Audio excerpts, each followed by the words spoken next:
अगर तुम 75 साल की उम्र हो गई, 80 साल की उम्र हो, अभी भी राजनीति में भाग रहे, इधर उधर होते फिर रहे, मंच माला माई के लिए टिकटें ले लेके भागते, तो इसका मतलब तुम्हें आत्मकल्याण समझ ही में नहीं आया। और अगर तुम भरत जी की दुहाई देते हो तो तीव्र मिथ्या दृष्टि हो। आया समझ में कि नहीं? अरे भाई, तत्व स्वाध्याय, आत्मचिंतन, भेद ज्ञान। अरे अपने गुरुजी जिनसे अपन को प्योर तत्व सुनने मिलते हैं, श्री गुरु कहते अगर उनसे भी मिल गया हो तो उनके पास भी भागने की बारंबार जरूरत नहीं है। नहीं समझ में आया? निहाल भाई गुरुदेव श्री के पास नहीं जा पाते थे तो कहते थे क्या हो गया, वे जो वहाँ बता रहे हैं वो मैं यहाँ अनुभव कर रहा हूँ। इतनी श्रद्धा होनी चाहिए ना। नया सुनने के लिए कुछ नहीं है, नया बताने के लिए कुछ नहीं है, नया समझाने के लिए कुछ नहीं है, तो फिर अपन बैठे क्यों हैं? बार बार रिपीटेशन करके तुम्हें अनुभूति हो जाए, इसके लिए बैठे हैं।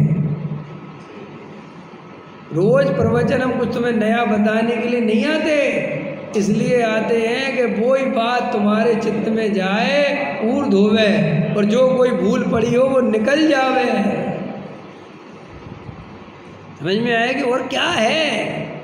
कुछ नहीं है, धर्म उतना ही है जो अपन ने पढ़ा। क्या पढ़ा धर्म?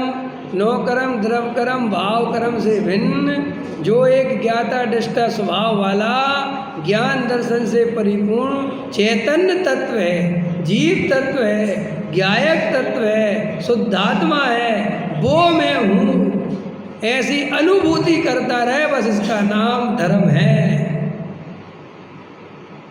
और उसके लिए बारंबार उसका ही चिंतन, उसका ही स्मरण, उसका ही प्रेम, उसकी याद, ये सब चाहिए।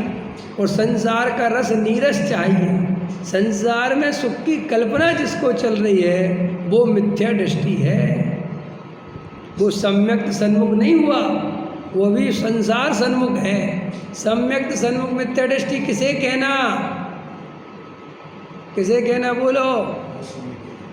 जिसकी संसार से पूर्णतः अरुचि हो गई है और आत्मा से पूरी तरह रुचि हो गई है, बस अनुभव नहीं हो पा रहा, बस इतनी कमी है, उसका नाम सम्यक सन्मुख मिथ्या दृष्टि है।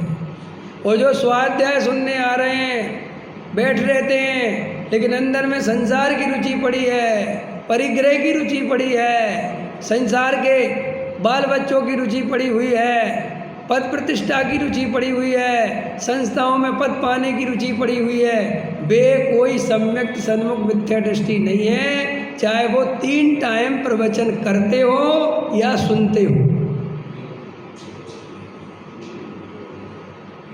वे तीव्र मिथ्या दृष्टि है, चाहे वे शास्त्री विद्वान ही क्यों ना हो। खतरनाक है। अहो, मुझे तो इन बातों की खबर ही नहीं थी यार, मैं तो भूलकर प्राप्त पर्याय में तन्मय हो रहा था। ऐसी भावना जिसकी पवित्रता से जग गई, जिसे पर्याय का भेद ज्ञान हो गया, जिसका पर्याय में रस शिथिल पड़ गया, वो जीव सम्यक सन्मुख होता है। और वो जीव कुछ ही काल में सम्यक दर्शन प्राप्त करता है।